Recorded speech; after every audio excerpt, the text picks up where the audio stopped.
নমস্কাৰ বন্ধুসকল, মই মোৰ ঘৰৰ বাৰীৰ পিছফালে আছোঁ। এইটো হৈছে পুখুৰী। এই পুখুৰীটো খান্দিয়ে এই ঠাইটুকুৰা আমি বাম কৰি লৈছোঁ।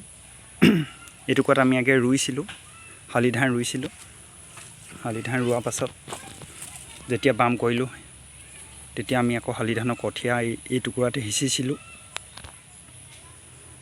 কঠীয়া তোলাৰ পাছত বাকী সময়ছোৱাত আমি ইয়াত শাক পাচলি কৰিছিলোঁ।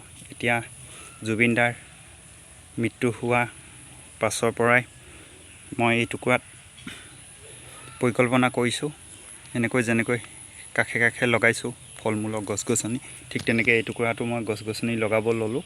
জুবিনদাৰ অন্ত্যেষ্টিক্ৰিয়াৰ দিনাখন মই এনেকৈ গছপুলি অলপ লগালোঁ এইখিনিতে। এই আপোনালোকক দেখাইছোঁ, এয়া এজোপা আপেল পুলি, আপেল গছ, এয়া এজোপা আপেল গছ। তাৰপৰা এইবিলাক কমলা, এইটো ভিতৰ ৰঙা কঁঠালটো, ভিতৰত যে ৰঙা হয় সেই কঁঠালটো। তাৰপৰা এইফালে এইকেইটা ৰঙা চন্দনৰ পুলি, মেহগনি পুলি, এই পনিয়ল পুলি, আৰু কোৰ মাৰি ৰাখিছোঁ যে এইবিলাক শাক কৰিবলৈ। এইকেইটা আপেল বগৰী পুলি 6টা লগাইছোঁ। এনেকৈ আপেল বগৰীবিলাক ফুল ধৰিয়ে আছিলে, এনেকৈ আপেল বগৰী লাগিছে, পোকে খাই দিছে আপেল বগৰী। নগাটেঙা পুলি, এইবিলাক আপেল বগৰী। এইটো হৈছে তেতেলী পুলি, এইটো আপেল বগৰী পুলি। তামোল পুলিও লগাইছোঁ এনেকৈ, এতিয়া দ ঠাই, আপেল বগৰী তামোল এনেকৈ। এইকেইটা মেহগনি পুলি দেখিছে যে, এইটো পনিয়ল পুলি, এইটো মেহগনি পুলি। সেইফালে ৰঙা চন্দনৰ 2টা, মেহগনি তামোল এনেকৈ লগাইছোঁ। সমান্তৰালভাৱে আগে লগাই থোৱা আছে তেজপাত, এইকেইজোপা তেজপাত। যিহেতু ঠাইটুকুৰা গছপাতে আৱৰি ধৰিছিলে ডালবিলাকে, সেইজোপা তেজপাত এনেকৈ মই এইখিনি কাটি পেলালোঁ, পাতখিনি মুকলি কৰিছোঁ। তেনেকৈ এইফালে এজোপা নাচপতি, এইকেইজোপা পোৱা আমলখি গছ, এনেকৈ 2জোপামান লগাই থৈছোঁ। নাৰিকল, এজোপা হৈছে কৰ্দৈ। তাৰপৰা এইখিনি হৈছে মধিয়াম, কেইজোপামান আছে এনেকৈ লগাই থৈছোঁ লাইন লাইনকৈ। আৰু এজোপা আছে আমলখি, আগতে লগোৱা আমলখি এনেকৈ লাগি আছে বাৰীৰ পিছফালে। দ ঠাই, আজি আকৌ আপেল পুলি এটাও লগাইছোঁ নতুনকৈ এইফালে দ ঠাইত। এইখিনি দ ঠাই পুতি কাজি নেমু লগাইছোঁ, হাবি হৈ আছে, এইফালেও আছে এনেকৈ লগাই থৈছোঁ। এই পিছফালে ভিডিঅ' এটা কৰি আপোনালোকক দেখাওঁ বুলি, চাওকচোন কেনেকৈ পানী জমা হৈ আছে দ ঠাই। এইবিলাক হৈছে কাজি নেমু দ ঠাই। কাজি নেমু সেইফালে লাগিছে, কাজি নেমু দূৰত।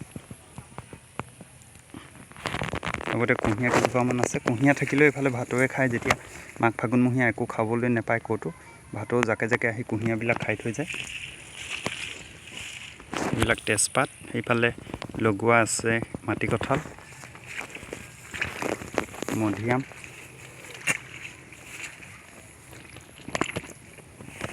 এইটো নাচপতি দহত লগাই থোৱা আছে। এইটো এটা নাচপতি ডাল, ইয়াতো লগোৱা আছে এনেকৈ। এই পাতবিলাক এনেকুৱা হৈ গৈছে, মোজোৱা পৰি গৈছে দ ঠাই, যিহেতু পানী জমা হৈ আছে। আজি লগাইছোঁ আকৌ এটা আপেল পুলি ইয়াত নতুনকৈ, এইটো হৈছে আপেল পুলি দ ঠাই। এই গোল নেমু পুলিও লগোৱা আছে। এনেকৈ পলিথিনত দ ঠাইত বহাই মাটি ভৰাই, এনেকৈ পলিথিনত মাটি ভৰাই বহাই গোল নেমুবিলাক ৰুই থৈছোঁ। আৰু এইবিলাক দেখিছে যে দ এইবিলাক খাল মাৰি লোৱা হৈছে প্ৰত্যেক জেগাতে, আৰু এনেকৈ ভেটি বনাই গছবিলাক যে দেখিছে চবতে ভেটিৰ ওপৰতে আছে। আৰু সেইখিনি হৈছে সেইডৰা চেংমৰা, এনেকৈ লগাই থৈছোঁ। এইডোখৰ হৈছে আমাৰ বাৰীৰ পিছফাল, যিহেতু বহুত দ ঠাই। এনেকৈ অলপ তৰা গজালিও লগাই থৈছোঁ খাবৰ কাৰণে, আৰু আমাৰ ধান ওলাইছে এনেকৈ। এইডোখৰতে আমি কঠীয়াও পাৰোঁ। সেইফালে বাৰীৰ সীমা, এনেকৈ দ ঠাইত পুতি পিনি বাৰীৰ সীমা কৰিছোঁ। গছ গছনি কেইজোপামান লগাই থৈছোঁ তাত,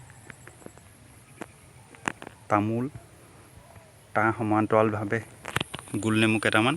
এতিয়া এডোখৰ হাবি হৈ আছে, আৰু বান্দৈ তথা জেওৰা চাপোত হৈছে। এইফালে অলপ জলফাই পুলি এনেকৈ লগাই থৈছোঁ। আৰু এইফালে হৈছে এখন বিশাল পথাৰ।